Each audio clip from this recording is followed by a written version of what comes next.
My name is Danielle Holt, and for 6 years, I was the reason Pinnacle Solutions kept its most valuable client. Not because I was lucky, because I worked for it. Every late call, every crisis, every contract renewal, I handled it. Meridian Group was our flagship account, $4.7 million annually. They'd been with us since before I joined, but they stayed because of me. James Whitfield knew that. He was the owner, polished, confidence, the kind of man who took credit in the conference room, and disappeared during the hard conversations. I didn't mind. I was good at my job. That felt like enough. Have you ever believed that doing excellent work would protect you from politics? I believed that for 6 years. I was wrong. The first sign came at the quarterly review. James started sitting Tyler in the back of the room. Tyler was his nephew. He is 24 years old, 3 months out of college. Sweet kid, zero experience managing anything above a group chat.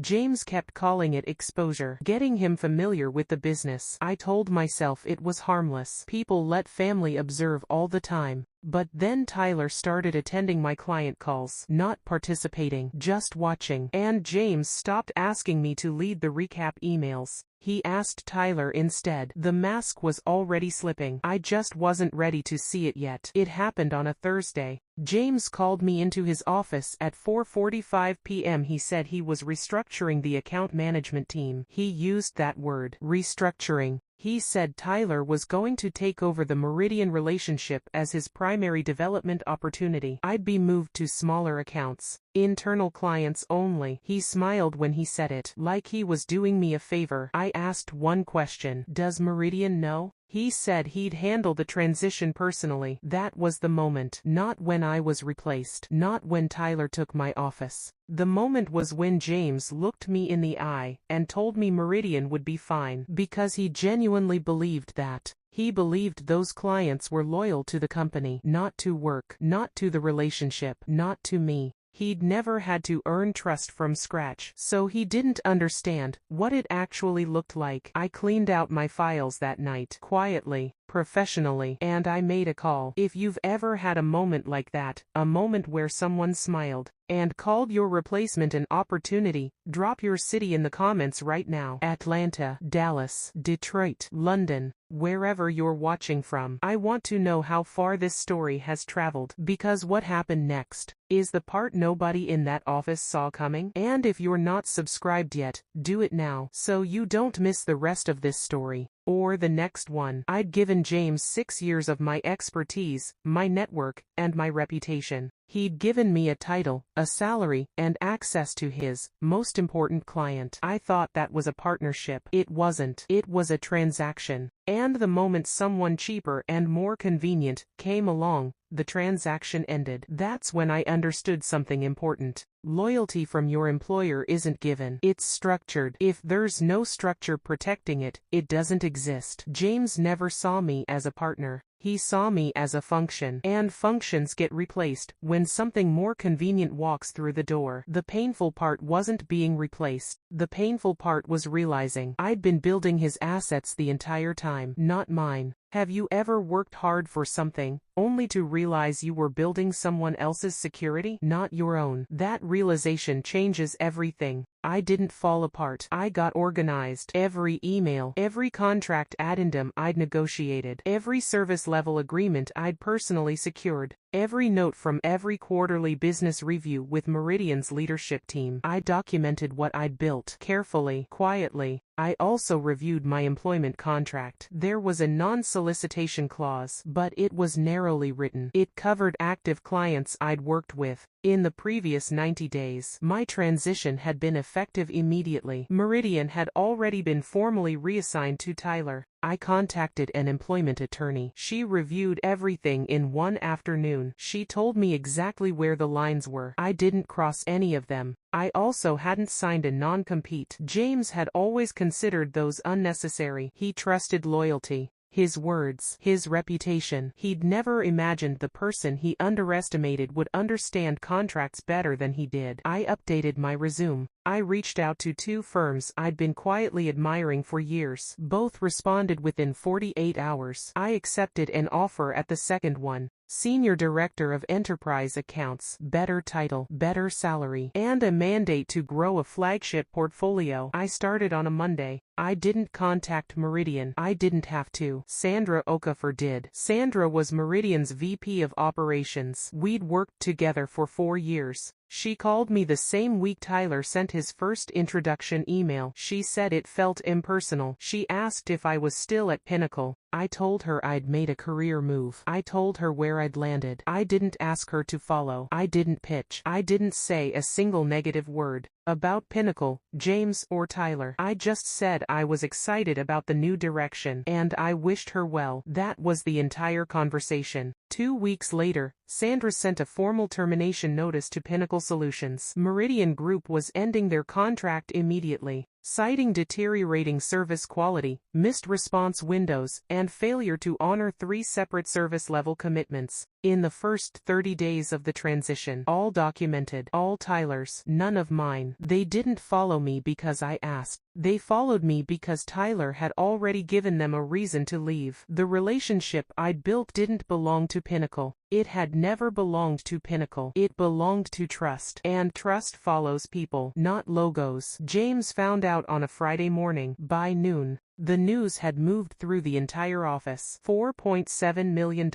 gone. Sandra had also copied Pinnacle's 2 board-level investors on her termination letter. That wasn't my doing. That was Sandra being thorough. Within 2 weeks, both investors requested an emergency meeting with James. Tyler was quietly moved to an internal operations role, with no client-facing responsibilities. 3 senior account managers resigned in the 30 days that followed. They'd watched what happened to me. They'd drawn their own conclusions. The layoffs started in the 2nd month. James gave a company-wide speech about strategic realignment. I heard about it secondhand. He never mentioned Meridian. He never mentioned me. He never mentioned Tyler. He talked about market conditions. He talked about opportunity. He talked about resilience. The investors weren't impressed. They'd read Sandra's letter. They already knew the real story. Have you ever watched someone in power blame every consequence except the decision that caused it? That's what entitlement looks like from the outside. I didn't follow the news about Pinnacle closely. I had work to do. Real work. Within my first quarter at the new firm, I'd brought in 2 enterprise accounts using relationships I'd built over my entire career. Neither of them had any history with my new employer. They came because of me. That was the difference. At Pinnacle, I'd always been attached to James' brand, his company, his logo, his approval. Now I understood something I wish I'd learned years earlier. The relationship is yours. The expertise is yours. The trust people place in you belongs to you. No one can restructure that away. I started keeping better records of my own professional equity, not for leverage, for clarity. So I'd never again confuse building someone else's future with building my own. Some people mistake access for loyalty.